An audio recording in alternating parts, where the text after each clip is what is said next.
Eren ইয়েগার এমন একজন ছেলের গল্প যে নিজের হাতেই নিজের সবকিছু শেষ করে দিয়েছিল শুধুমাত্র তার কাছের মানুষদের স্বাধীনতার জন্য। একটা ছোট্ট ছেলে যে কিনা দেয়ালের বাহিরে একবার মুক্ত আকাশ ছুঁয়ে দেখতে চেয়েছিল। ছোটবেলার সেই স্বপ্ন ছিল যতটা নিরহ, তার বাস্তবতা ছিল ততটাই নির্মম।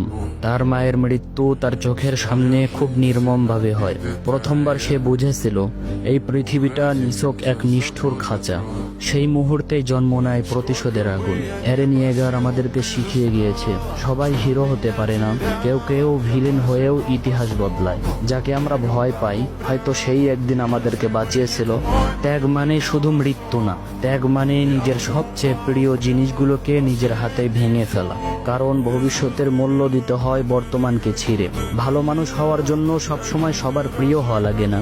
কখনো কখনো ঘৃণার সাগরে ডুবে থেকেও কেউ একজন পৃথিবীর জন্য আলো জ্বালিয়ে